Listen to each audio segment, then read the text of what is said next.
કમાલે સેવ ટમેટા શાક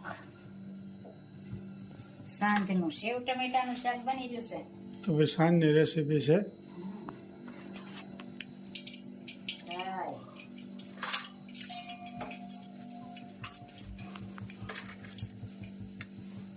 જીરું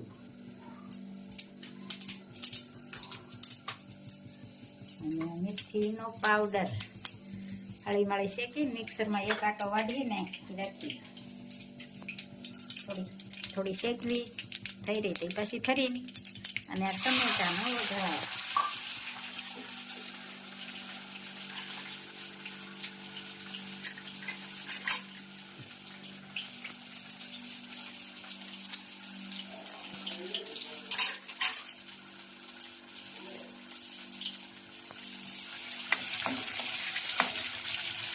ટમેટાનો વઘાર થઈ જશે જોઈ શકો છો. એ પણ ઘરની તૈયાર.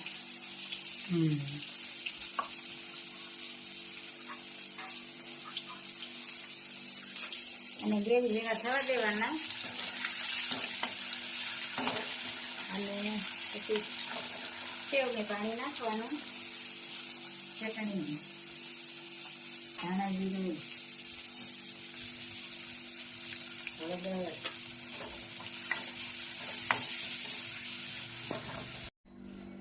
મામાને ઘેરે તો મજા આવી ગઈ કેમ? ભજીયા લાડવા દેશી ખાણું સરસ મજાનું દેશી ખાણું હતું.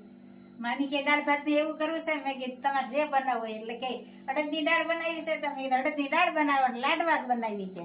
અડદની દાળ મજા આવે. અડદની દાળ ને બાજર લાડવા દેશી ખાણું ને ભજીયા. વાસમ હતી ને પાવણા એટલે જવું પડ્યું તો. હાલનું છે ભાઈ સેવ ટમેટાનું શાક. સાંજનો ભાઈ રેસીપી છે. સાંજનું મામાને ઘેરેથી રોંઢે આવ્યા. હવે હાંજની રસોઈ ચાલુ થઈ છે. સરસ મજાનું ભેળ બની વિચાર જોઈ શકો છો. રોંઢાનો નાસ્તો.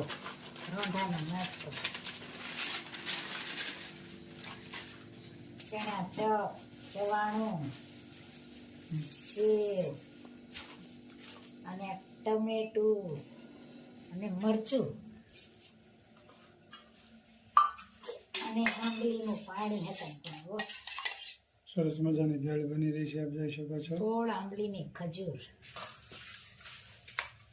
મસ્ત મજાની ભેળ તૈયાર થઈ રહી છે જોઈ શકો છો. કોમેન્ટ પણ સારી સારી આવે છે. યુએસ ની તો આજ બહુ કોમેન્ટ છે. યુએસ ની કોમેન્ટ બહુ છે આજ.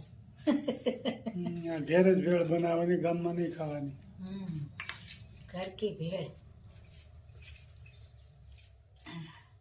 કે તમે વઘાર કરો ને એ રસોઈ કરો ને એ અમને બહુ એમ ખાવાનું મન થઈ જાય કે એવો તમારો સરસ વઘાર હોય છે.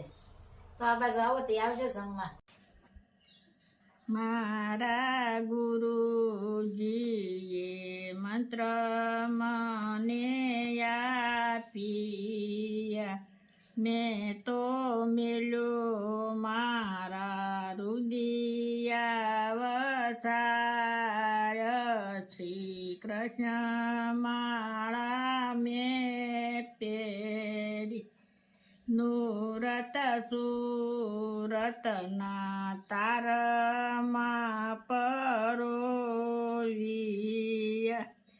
ત્રીજો પરોવ્યો છે ત્રિવેણીનો તાર. શ્રી કૃષ્ણ માળા મેં પેરી, ઓહમ સોહમ નામણ કા પરોવ્યા. યોમકારના પરોવ્યા છે મેર. શ્રી કૃષ્ણ માળા મેં પેરી, માળા ઊંચી સડે ને નિશિયુત રે.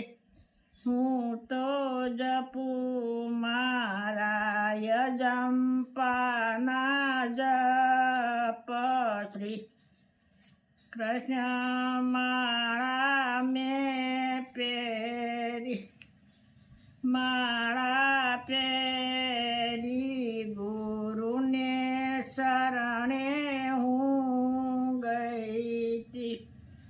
ગુરુજીએ મેલો મારા મસ્તક ઉપર હાથ શ્રી કૃષ્ણ માળા મેં પ્રેરી ગુરુજી તમારા શરણોમાં મને રાખજો નિત્ય દેજો યમને સતસંગમાં લાવશી કૃષ્ણ માળા મેં પ્રેરી શ્રી છે સ્વામિનારાયણ. જય સ્વામિનારાયણ. સરસ મજાનું અમારા બાઈએ કીર્તન ગાયું.